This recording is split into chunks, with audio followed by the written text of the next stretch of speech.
श्री गणेश पुराण में 5वां अध्याय तृतीय खंड। प्रथम अध्याय शौनक का पुण्यव्रत विषयक प्रश्न।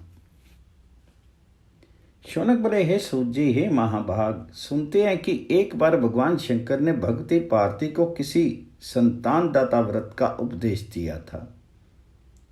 वह व्रत अमोघ होने के कारण कभी निष्फल नहीं जाता। उस व्रत का अनुष्ठान करके गिरिराज नंदिनी भी सफल मनोरथ हुई थी। हे प्रभु, आप उस उपाख्यान के भी पूर्ण जानकार हैं, अतः उसे मेरे प्रति कहने की कृपा कीजिए।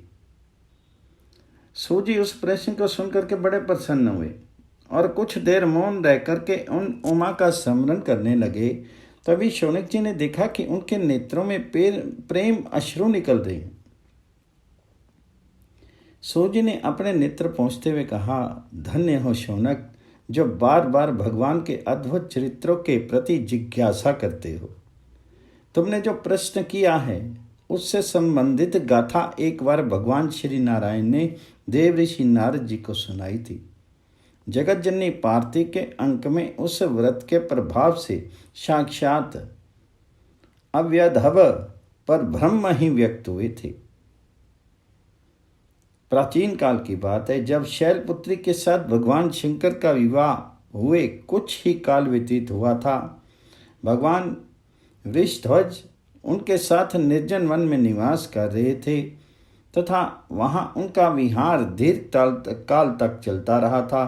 तभी एक दिन शैल नंदिनी ने उनसे निवेदन किया, प्रभु, मुझे एक अत्यंत श्रेष्ठ पुत्र की कामना है, क्योंकि पुत्र के बिना घर तो सुना रहता ही है। कहते हैं कि पुत्रहीन गृहस्थ को परम पुरुषार्थ की भी प्राप्ति नहीं होती। शिवजी ने गिरिराज पुत्री का अभिप्राय समझ लिया और बोले, प्रिय, परम पुरुषार्थ की प्राप्ति तो हमें सदैव रहती है, उससे वंचित तो हम कभी किसी भी स्थिति में नहीं हैं। फिर भी तुम्हें पुत्र की अभिलाषा है, उसकी प्राप्ति के लिए मैं तुम्हें एक अमोघ उपाय बतलाऊंगा। देखो, एक ऐसा व्रत है जो सभी में श्रेष्ठ तथा अभीष्ट सिद्धि का बीज रूप है। उसके द्वारा परम बल और हर्ष की प्राप्ति होती है। यदि तुम उस व्रत को करो तो अवश्य अभीष्ट पूर्ति होगी। उस परम शुभदायक व्रत को पुण्यक व्रत कहते हैं। इसका अनुष्ठान 1 वर्ष में पूर्ण होता है। पार्थी जी उस व्रत के विषय में सुनकर के बहुत प्रसन्न हुई और उन्होंने देवादिदेव शिव जी से पूछा, नाथ, ये व्रत पहले भी किसी ने किया है?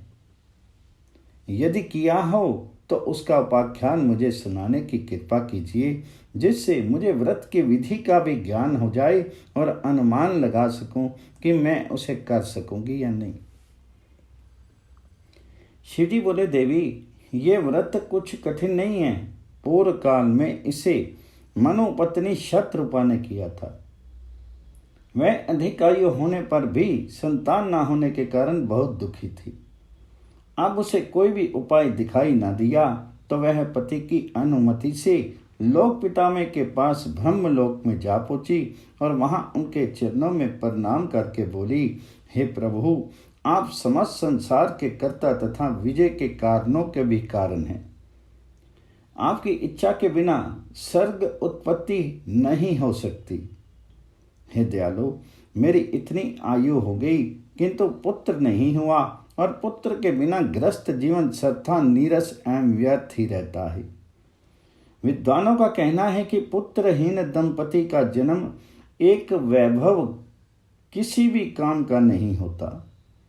यद्यपि जप तप दान धर्म का पुण्य जन्मांतर में श्रेष्ठ फल देने वाला कहा है, किंतु इस लोक और परलोक दोनों में ही सुख, प्रसन्नता और मोक्ष का प्राप्ति का साधन पुत्र ही है। हे लोक पिता में पुत्र के द्वारा पुत्र नामक नरक से रक्षा होती है, इसलिए वह परलोक में भी आनंद का होने वाला कहा है। हे देव, कृपया मुझे ये बताने का कष्ट करें कि मुझ जैसी पुत्रहीन स्त्रियों को पुत्र की प्राप्ति किस उपाय से होती है। हे दीनबंधु, मैं पुत्र के अभाव में अत्यंत दुखी हूँ, अतः कोई अमोघ उपाय बता करके मेरा अभीष्ट सिद्ध कीजिए। ब्रह्मा जी मौन रहते हुए उनकी बात सुन रहे थे। उसने समझा कि पिता में कुछ उत्तर नहीं दे रहे हैं, तो निराश होती हुई बोली, प्रभु यदि कोई उपाय नहीं हुआ तो मैं पति देव के साथ वन में जाना ही उचित समझूंगी। उस स्थिति में हमारे लिए पृथ्वी के राज्य, वैभव, सुयश आदि की कुछ भी उपयोगिता नहीं रहेगी। इसलिए उस सब को चाहे आप स्वयं संभालें अथवा किसी अन्य को दे दें। ये कहकर के शत्रुपा अत्यंत दुख आवेग के कारण चतुरानन के समक्ष फूट फूट कर रोने लगी। ये देख करके दया में पितामह ने शत्रुपा को आश्वासन देते हुए कहा, देवी रो मत, शांत होकर के मेरी बात सुनो। मैं तुम्हें एक ऐसा उपाय बताता हूँ जो सभी कामनाओं की सिद्धि करने वाला है। उसके द्वारा धन, संतान, सत्कीर्ति, स्त्री को पति और पुरुष को पत्नी की प्राप्ति होती है। उसका अनुष्ठान करने पर निश्चय ही भगवान श्री हरि के समान पराक्रमी, ऐश्वर्य संपन्न एवं महाशाली पुत्र की प्राप्ति होती। शत्रुपा ने पूछा, पितामह इस व्रत का नाम क्या है तथा कब से आरंभ करना चाहिए? इसके अनुष्ठान में किस देवता की उपासना की जाती है? सो सब मुझसे कहने की कृपा करें। चतुर्मुख ने बताया, इस व्रत को पुण्यक कहते हैं। इसका अनुष्ठान माघ मास के शुक्ल पक्ष की त्रयोदशी से आरंभ करना चाहिए। इसमें समस्त भोग और मोक्ष के देने वाले पर ब्रह्म श्री कृष्ण की आराधना की जाती है। व्रत आरंभ के प्रथम दिन उपवास करना चाहिए तथा दूसरे दिन प्रातःकाल ब्रह्म मुहूर्त में उठ करके शौच आदि से निवृत्त होकर के शुद्ध स्वच्छ जल में स्नान करें। तदनंतर आचमन आदि करके भगवान श्री कृष्ण को अर्घ्य प्रदान करें। इसके पश्चात नित्य कर्म करें और फिर पुरोहित का वरण करके षष्ठी वाचन, कलश स्थापन एवं व्रत का संकल्प करें। फिर अग्र पूजा के अधिकारी गणेश्वर का पूजन कर गोलोक धाम निवासी भगवान श्री कृष्ण का षोडशोपचार पूजन कर इस महान व्रत का अनुष्ठान आरंभ करें। तदुपरांत सौंदर्य, नेत्र ज्योति, पति सौभाग्य आदि की अक्षुण्णता के लिए विभिन्न वस्तुओं के समर्पण का निर्देश करते हुए पुत्र प्राप्ति के लिए समर्पण का इस प्रकार उपदेश किया।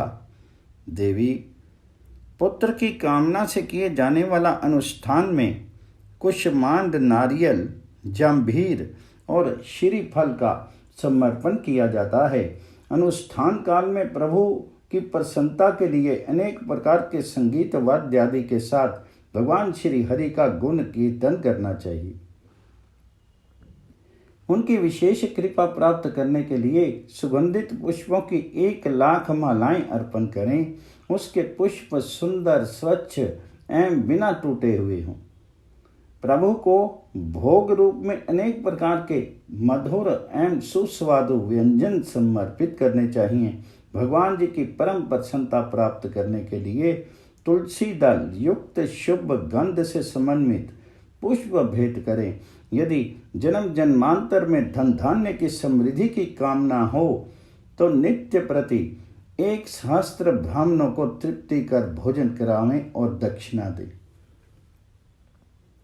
नित्य प्रति पूजा काल में प्रभु विग्रह के चरण कमलों से सुगंधित पुष्पों की 100 अंजलियां समर्पण करके प्रणाम करना चाहिए। व्रत आरंभ से 6 मास तक अंगहीन धान, मूंग, मटर, जौ, तिल, साठी, चावल, तिन्नी, दूध, घृत, शर्करा, घी में पकाया हुआ अन्न, लौंग, पीपल, जीरा, सैंधव, समुद्र लवण, मूली, बथुआ, इमली, आम, संतरा, कटहल, केला, हरड़, आंवला इत्यादि हविष्यन का सेवन करें।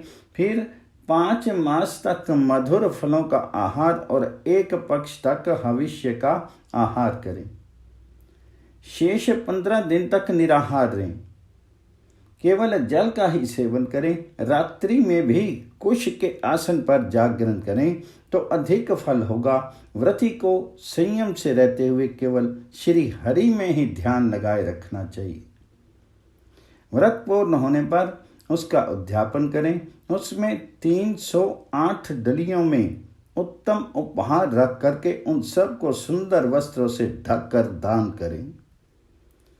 भोजन के पदार्थ और यज्ञोपवीत भी दें तथा 1308 ब्राह्मणों को भोजन करावें और घृत की इतनी ही आहुतियों से हवन करें।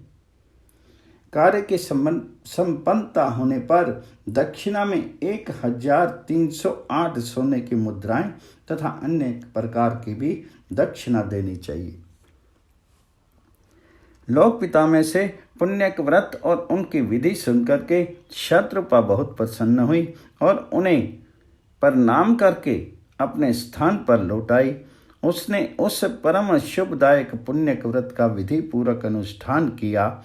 उसी व्रत के प्रभाव से उसे प्रिय व्रत और उत्तानपाद नामक 2 सुंदर यशस्वी और अत्यंत पराक्रमी पुत्रों की प्राप्ति हुई। इससे राजा मनु को बड़ी प्रसन्नता हुई। उसके दोनों बालक आनंद से परिपूर्ण हो गए।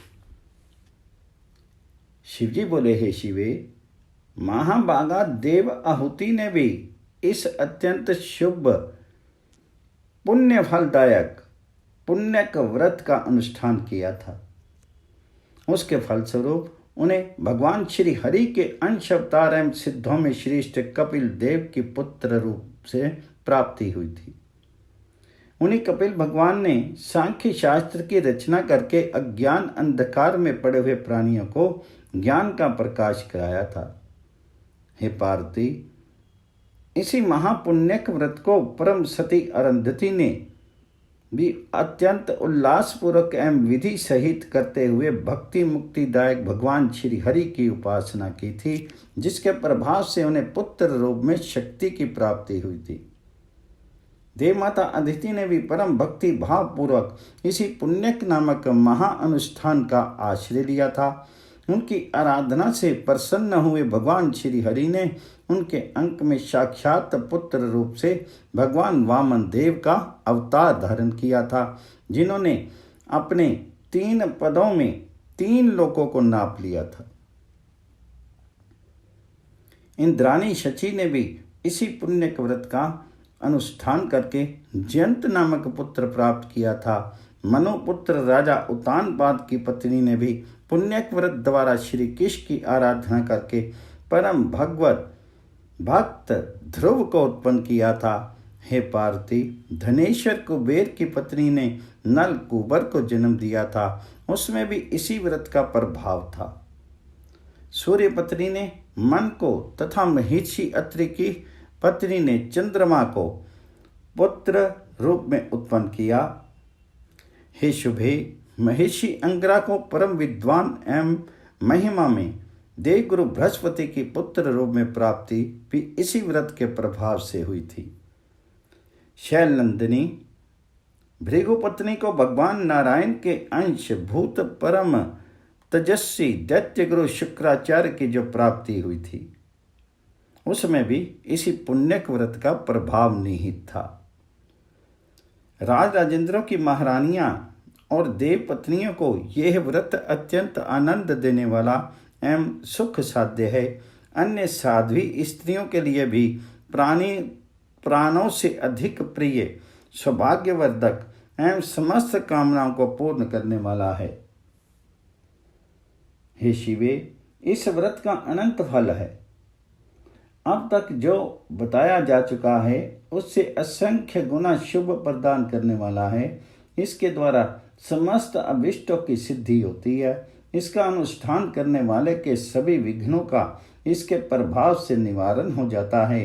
त्रिभुवन विख्यात पुत्र एवं सतत सौभाग्य की प्राप्ति होती है। असुंदर स्त्री पुरुष इसके द्वारा सौंदर्य प्राप्त कर सकते हैं। धनहीनों को धन, भूमिहीनों को भूमि तथा पशु वाहन आदि से वंचितों को इच्छित पशु एवं वाहन आदि प्राप्त होते हैं। वस्तुतः ये महान व्रत अनुष्ठान प्रत्येक जन्म में अभीष्ट सिद्धियों की उपलब्धि कराने वाला एवं सभी व्रतों का बीज रूप है। भगवान शशि शेखर द्वारा पुण्यक व्रत की विधि और महात्म्य सुनकर के देवी पार्वती के मन में उसके अनुष्ठान करने की इच्छा हुई और उन्होंने देवादि से निवेदन किया, प्रभु मैं इस व्रत को करना चाहती हूँ, किंतु इसकी व्यवस्था किस प्रकार हो? शिवजी ने कहा, शिवे, इस व्रत के साधन भूत पुष्प और फल लाने के लिए मैं 100 ब्राह्मणों को तथा अन्य सामग्री लाने के लिए 100 भृत्यों और आवश्यक संख्या में अन्य दास दासियों को नियुक्त किए देता हूँ। पुरोहित पद पर नियुक्ति हेतु सभी व्रत विधियों के जानने वाले वेद वेदांगों के परम विद्वान सर्वज्ञ परम ज्ञानी एवं हरि भक्त सनत कुमार को बुला दूंगा। इस प्रकार तुम इस परम श्रेष्ठ व्रत का भक्ति श्रद्धा एवं विधि सहित पालन करो। इसका अनुष्ठान करने से तुम्हें परम दुर्लभ पुत्र रत्न की प्राप्ति अवश्य होगी।